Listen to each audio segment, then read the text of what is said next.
Good morning, evening, or afternoon, everybody. It's Kaghoe coming at you with another video. So today I wanted to take the time to talk about the best sort of target farms that you can do here in Phase 4. What do I mean by target farm? I mean specifically going after a mob in order to get a recipe, an item, just something that is very sought after. And why it is sought after is for in-game materials, recipes, and so on. But before we get into the video, be sure to like, comment, and subscribe. Everything you guys do helps my channel grow, helps me get discovered, and helps me help as many people as possible, which is the entire point of my channel. So without further ado, let's get into the video. So the very first thing, and probably one of the rarest things to get in the game for our target farms, is going to be the Crusader enchant. Now this enchant drops from Scarlet Spellbinders over here in Hearthglen and this tower right here. I will say this one disclaimer: every single time I have leveled enchanting, every single time I have tried to farm this, whether it be classic, whether it be hardcore, whether it be era, whether it be Psalm, I have spent a decent amount of time farming this recipe, and I have never seen it drop personally. So it has a very low drop rate, but if you are lucky enough, it will yield you thousands of gold right now, because everyone needs Crusader, and it is a money printer to be an enchanter with it.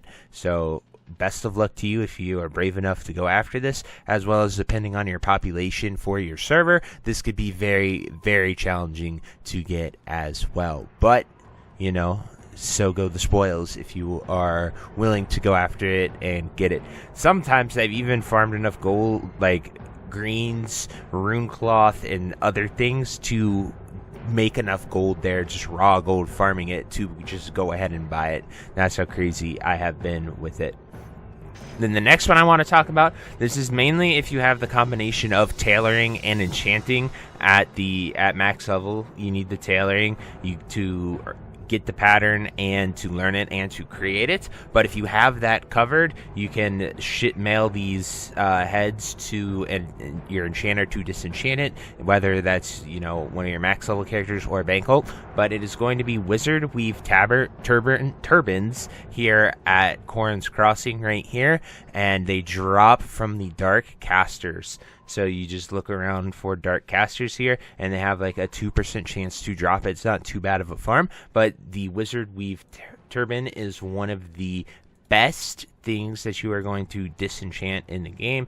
It has one of those chances to proc 4 essences because it is level 56. So pretty much anytime you proc Greater Eternals, it will yield some decent profit. Right now, with these costs of goods, it's sitting around 3 to 4 gold to make, depending on what Star Rubies and Dream Dust are selling for. So do that with you will.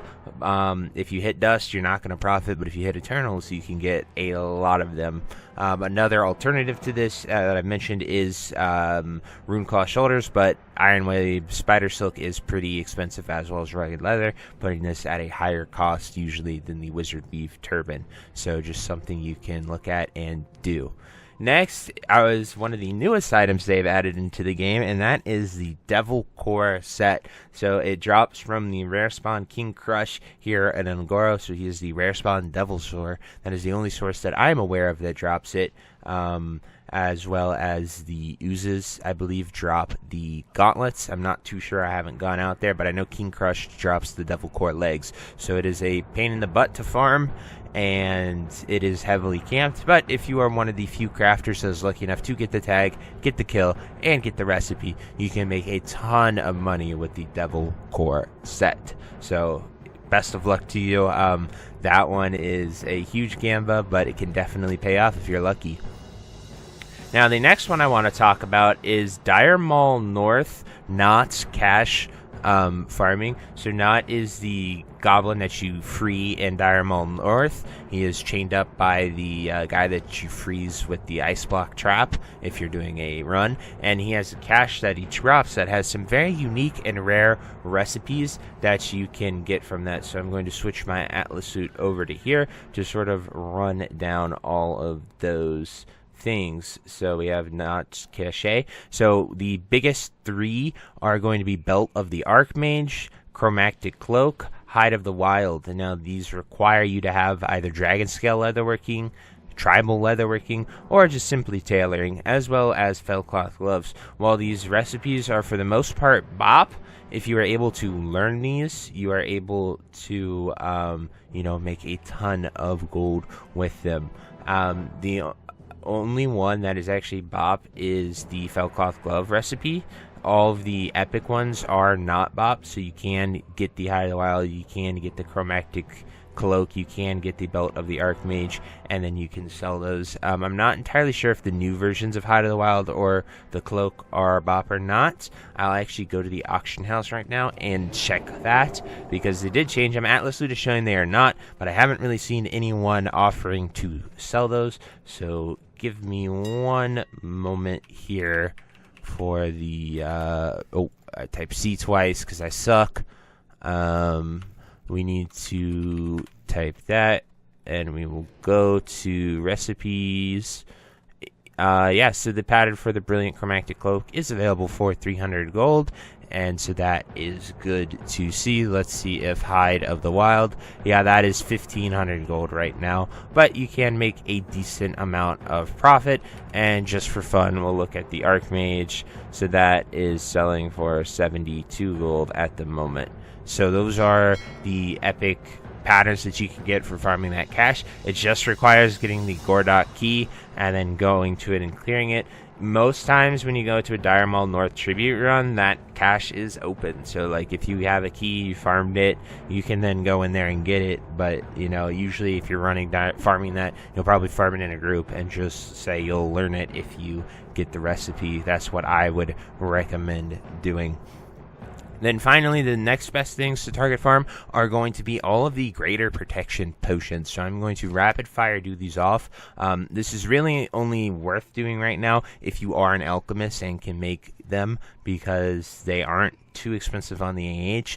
But we're going to go in order. So Shadow is going to be from Dark Adepts and Shadow Mages that spawn in these areas here in Eastern Plaguelands, these sort of necropolis areas and shadowy areas. They have a chance to drop it, so we're looking at 1 to 2% for all of these, so just be aware of that. The next one is going to be Greater Nature Protection Potion. It spawns in this cave right here by Thorndrawl River from Decaying Horrors and Rotting Behemoths. This is a pretty easy farm because they're only level 55. You can just go in here. If you're a mage, you can AoE farm them, and you can absolutely decimate them, but Nature Protection Potion is around 10 gold last I looked, so not too crazy. Then the Greater Frost Protection Potion is going to be here in Winterspring fighting these Frost Maul Giants. If you are going to get them, make sure you've done your Echo Quest, which I will make a video about here in the coming days, just to make sure that you know how to farm your Echoes, so then you can double up, because these Giants are 60 elites, but I can actually solo them on my Mage. I'm not too sure if other classes have the ability to solo them, but Frost Firebolt, I'm able to solo them on my Mage, which is really cool. Then just north of here is where the Blue Dragons sit, and the Cobalt Mage Weavers actually drop the Greater Arcane Protection Potion. These are also elites, but they are very soloable because they're only level 55 elites. You shouldn't have too much of a problem. Mage, Hunter, all of the best soloing classes should be able to get these with ease. Then finally, Greater Fire Protection Potion actually drops in Lower Blackrock Spire. When you're at that part down under by the lava, the mobs there have a chance to drop it. So just be aware of that. Next time you're in Louvers, you can actually duo farm them. I did it with a Hunter back in Original Classic, so there are some ways to get down there and farm those mobs, but it's a little challenging. But every single one of these recipes has an immense value if you are someone that has professions to craft them, or some of them you can just simply sell on the AH2 crafters that are interested in getting those recipes to make a ton of profit. But those are some of the best ways to, if you want to just specifically target farm some rarer drops and roll the dice with your luck, these are some of the best ones to go after and where you can get them. And the reasons that you're going after these is because they're either pre-bis gear or bis gear, as well as they are a really nice use with these protection potions, especially with heat levels in MC and like having weapons look molten and being on fire. It'll look really, really cool. So, and and we don't know exactly what we'll see, but I think we will see some awesome stuff in the future. But anyway, guys, I hope you enjoyed this video. If you think I missed anything you'd like to add, definitely drop it down below in the comments. I look forward to reading every single one of them. But until next time, I'll see you later. Have a great day. Bye-bye. If you made it to the end of this video, thank you so much for watching. It truly means a lot to me. If you happen to find anyone that you know would also benefit from watching this video, please share it with them. It helps me out a ton and allows me to keep doing what I love every single day, and that is gaming and sort of helping people any way that I can. So finally, thank you so much, and I hope you have a fantastic day. Goodbye.